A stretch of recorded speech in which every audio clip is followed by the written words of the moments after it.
Hi everyone! For today's Teacher Talk, we are going to meet an educator who has an exceptional role and dedication towards her teaching career. She is now currently working in Dasmariñas East Integrated High School. Let us all welcome Miss Vivian P. Manimbao. Hello, ma'am. Hello. So, ma'am, before we start, could you tell us what subject are you teaching now?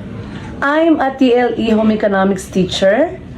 I'm teaching cookery, technical drafting, agri-wrap production. So these are grade 7 TLE exploratory courses. Wow, thank you, ma'am. And for how long are you teaching now? It is my 18th year in service. I started at Congressional National High School on June 23, 2005. And I transferred to Dasmariñas Integrated High School on July 1, 2013 up to present. Thank you so much, ma'am, for your quick background. Now, ma'am, during those years of teaching, may I ask you what are your experiences in relation to your participation in the curriculum development process in your department? Okay, so when we talk about curriculum development process, it is a multi-step and progressive process.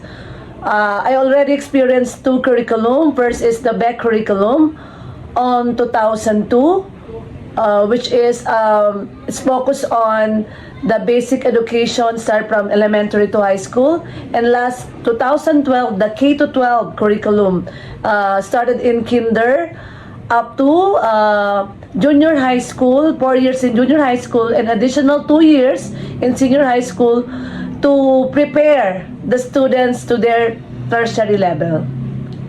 Thank you so much, ma'am, for giving us a lot of knowledge, especially when you said that curriculum is a process, indeed. So, as you mentioned earlier, creating a curriculum is a long process. How was the experience? Is it tiring? Of course, given the number of papers that needs to be done, and at the same time, doing your responsibilities as a teacher to your students? Okay, to tell honestly, we have lots of paperworks today. Aside from actual teaching, so we have many paperworks to do. But again, as a teacher, so we have to what? So we have to use a different what do you call this? The multimedia resources, the different technologies to communicate, to make our paperworks more easier and more comfortable. When it comes to creating it, how do you ensure that the curriculum fit towards the needs of your students? Okay, so we talk about the curriculum. So we, the DepEd teachers, we strictly follow like today. So in the midst of pandemic or during the pandemic, so we follow or implement the in our teachings method strategies, the so-called MELTs. So what is MELTs? MELTs stands for Most Essential Learning Competencies. So you have to what? To compress the different competencies to meet the needs of the learners, to meet what are the important competencies, most especially during the pandemic. So guys, as you've heard it, let's take note of the most essential learning competencies. Now ma'am, while creating the curriculum, what are the things that you consider? Okay, so we talk about creating the curriculum. Again, in developing a curriculum, an effective curriculum, so we have to consider the needs of the learner. Okay, so what are the different strategies suit for them? Okay, the needs of the community. What are the resources that they have at home or in school? And what are the methods or the learning style to make education more comfortable for them? You know what, ma'am? I also agree that the resources of the students are important when creating the curriculum, because not everyone has the same capacity as others, and not all students are privileged enough.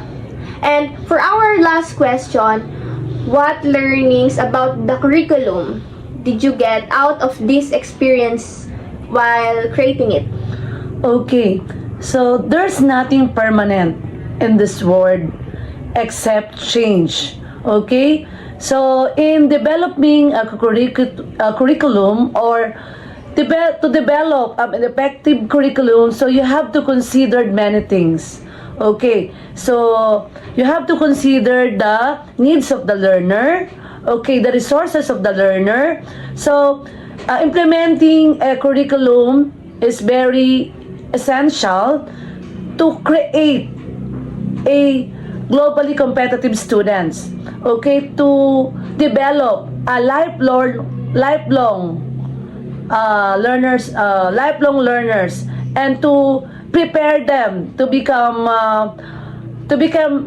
them how to cope with the daily situation or the real life situation, okay, to create or to transform their lives to become a better student, a better person, a better leaders in the future. Well said, ma'am.